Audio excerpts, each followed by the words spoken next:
Honestly बताइए, जब बच्चा कुछ गलत करता है हम सबसे पहले क्या सोचते हैं? ये कहाँ से सीख गया? पर कभी सोचा है कहीं उसने हमसे तो नहीं सीखा?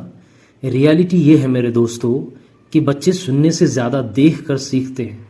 उनका पहला मदरसा ही उनका घर होता है और उनके पहले टीचर्स उनके माँ बाप ही होते हैं। अगर हम चाहते हैं कि हमारे बच्चे सच बोलने वाले हो, अच्छी ज़ुबान यूज़ करे, नमाज के लिए खुद से खड़े हो जाए, तो वो सबसे पहले हमें खुद में लाना पड़ेगा।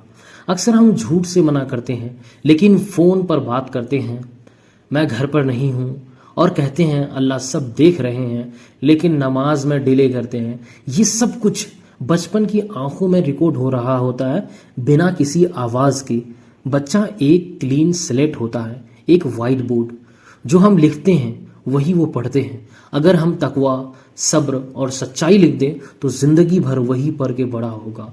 लेकिन अगर हम हर वक्त गुस्सा, स्ट्रेस और दुनिया की चीज़ें ही दिखाते रहेंगे तो वही उसका लाइफ स्टाइल बन जाएगा। तो इस्लामिक पेरेंटिंग की पहली कंडीशन है, आप अपने आप को पहले ग्रूम करें। अपना अखलाक, अपनी ज़ुबान, अपने एक्शन सब पे नज़र रखें। बच्चे सुनते कम हैं, ऑब्जर्व ज़्यादा करते हैं। और याद रखिए, अगर आप अपने बच्चों को दुनिया का बेस्ट लेगेसी देना चाहते हैं तो उनके दिलों में अल्लाह का खौफ और रसूलुल्लाह सल्लल्लाहु अलैहि वसल्लम की मोहब्बत डाल दें। बाकी सब चीज़ें वक्त के साथ आ जाएंगी इंशाअल्लाह। एक छोटी सी प्लांट जब उगती है ना, तो हमें उसे रोज़ पानी देना पड़ता है, धूप से बचाना पड़ता है, वक्त पे खाद डालना पड़ता है, तब जाके एक स्ट्रॉन्ग पेड़ बन जाता है। वही फॉर्मूला बच्चों के लिए भी है। तरबियत की जो बुनियाद है वो उनकी छोटी उम्र में ही डाल देनी पड़ती है। जब उनकी लैंग्वेज डेवलप होती है तब उनका ईमान भी डेवलप हो सकता है अगर हम चाहें तो। बच्चा जब 2 या 3 साल का होता है उसका दिल एक स्पॉन्ज की तरह होता है। जो देना चाहेंगे बच्चा वही एब्जॉर्ब करेगा। तो क्यों ना उस स्पॉन्ज में कुरान की मिठास भर दें। बेड टाइम पे हज़रत यूसुफ अलैहिस्सलाम की ईमानदारी या हज़रत नूह अलैहिस्सलाम का सब्र सुनाइए। जब वज़ू करे उनके हाथों में भी पानी दीजिए और कह दीजिए आप भी ट्राई कीजिए। खाने से पहले बिस्मिल्लाह, खाने के बाद अल्हम्दुलिल्लाह, उठकर अल्हम्दुलिल्लाह, निकलते वक्त तवक्कलतु अलल्लाह। ये सब एक लविंग रूटीन बनाइए। उनके खिलौने के साथ अस्माउल हुस्ना कार्ड लगाइए और हर रोज़ एक नाम समझाइए, अर्रहमान, जो सबसे ज़्यादा मेहरबान है। इस्लामिक पेरेंटिंग सिर्फ रूल्स सिखाने का नाम नहीं है, ये एक लविंग रिलेशनशिप बिल्ड करने का अमल है। जब आप बच्चों को सिर्फ मत करो कहते हैं तो वो सिर्फ रुक जाते हैं, लेकिन जब आप उन्हें समझाते हैं कि अल्लाह तुमसे मोहब्बत करते हैं तो वो खुद अल्लाह की तरफ अट्रैक्ट होते हैं। बेटा, जब आप अल्लाह को याद करते हो ना तो अल्लाह भी आपका जिक्र करते हैं। आप सोचिए, दुनिया का सबसे बड़ा रब आपका जिक्र कर रहा है। ये क्या कम बात है? रोज़ाना की आदतें अगर दीन से जुड़ी हो तो तरबियत आसान बन जाती है। हर फ्राइडे हदीस ऑफ द वीक जैसे मुस्कुराना भी सदका है बनाइए। इस्लामिक कार्टून्स, ऐप्स और नशीद यूज़ कीजिए। दीन को उनकी लैंग्वेज में पेश कीजिए। Don't wait for them to grow up to learn then. वक्त निकल जाता है पर बचपन का असर नहीं जाता। तरबियत का एक ज़रूरी पहलू है दोस्ती।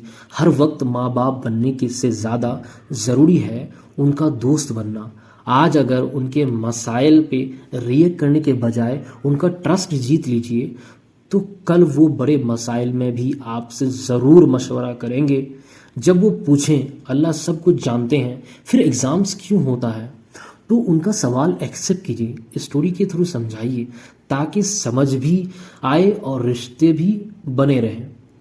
जब हम उनका सबसे करीब दोस्त बन जाते हैं तो दुनिया के गलत इन्फ्लुएंसेस उन तक नहीं पहुंच पाते। आजकल के ज़माने में हर तरफ फ्लैशी कंटेंट और फेक लाइफ स्टाइल गोल्स हैं। बच्चे वैसे ही बन जाते हैं जिनके बीच वक्त गुजारते हैं। तो उनके फ्रेंड्स को समझाइए, कभी कभी इनवाइट करके नशीद सर्कल या कुरान स्टोरी नाइट रखिए। और सबसे आखिरी और ज़रूरी बात, दुआ। पेरेंटिंग के हर कदम के साथ अल्लाह से कनेक्शन ضرور بنائیے۔ جب وہ سو رہے ہوں دعا کیجیے، یا اللہ میری امانت کی حفاظت فرما۔ جب وہ نماز پڑھے، یا اللہ اس کے دل میں اپنا پیار ڈال دے۔ ایک قرآنک دعا، ربی جعلنی مقیم الصلاۃ ومن ذریاتی، یا اللہ مجھے اور میری اولاد کو نماز کا پابند بنا دے۔ دعا لاسٹ اسٹیپ نہیں ہوتی ہے، پہلا اسٹیپ ہوتی ہے۔ جب آپ دعا سے پیرنٹنگ شروع کرتے ہیں تو آخرت تک اثر رہتا ہے انشاءاللہ۔ آخر میں صرف یہی کہنا چاہوں گا، آپ کو پرفیکٹ ماں باپ بننے کی ضرورت نہیں ہے، لیکن سنسیئر ضرور بننا ہے۔ ہر چھوٹی سی ایفرٹ ڈالنی ہے، ایک دعا، ایک سنت، ایک وقت کی نماز کل اس بچے کا کیریکٹر کا اسٹرانگ بیس بن سکتا ہے۔ اگر آپ کو یہ ویڈیو پسند آیا ہو تو لائک اور شیئر کیجیے، اور نیچے کمنٹ کر کے ضرور بتائیے آپ کون سے پیرنٹنگ ٹپس فالو کرتے ہیں۔ ہو سکتا ہے آپ کی بات کسی اور کے لیے رہنما بن جائے۔ سینگوین جرنی پر ہم ایسے ہی سول ہیلنگ اور نور سے بھرے ٹاپک لے کر آتے رہیں گے۔ اگلے ویڈیو میں پھر ملاقات ہوگی، تب تک کے لیے اپنا اور اپنے بچوں کا خیال رکھیے۔ السلام علیکم۔